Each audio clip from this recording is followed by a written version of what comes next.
চাষিমরা union কর্তৃক আয়োজিত ইফতার মাহফিলের সম্মানিত সভাপতি মঞ্চে উপস্থিত গোপালপুর থানা বিএনপির সংগ্রামী সভাপতি খন্দকার জাহাঙ্গীর আলম রুবেল সহ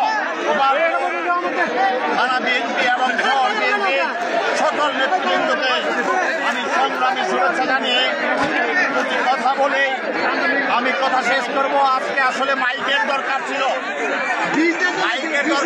এই কারণে যে আব্দুল সালাম পিন্টুর একটি বার্তা রয়েছে, যে বার্তাকে আপনাদের মাঝে পৌঁছে দিতে বলেছে। সেই বার্তাটি হলো আজকের থেকে বিএনপির কোন নেতা যেই হোক না কেন, কোন আওয়ামী লীগকে সাথে নিয়ে যদি চলে, সে যত বড় নেতাই হোক, আব্দুল সালাম পিন্টু তাকে কিন্তু সেই পদ থেকে বহিষ্কার করবে। এই নির্দেশ আপনাদেরকে পৌঁছে দিতে বলেছেন। আরো বলেছেন, কেউ যদি চাঁদাবাদের সঙ্গে জড়িত থাকে, যদি সুস্পষ্ট প্রমাণ থাকে, তাকেও দল থেকে বহিষ্কার করা হবে। সকলকে ধন্যবাদ জানিয়ে এবং সালাম পিন্টুর এই বার্তা প্রত্যেকের কাছে পৌঁছে দেওয়ার আহ্বান জানিয়ে আমি আমার কথা শেষ করছি।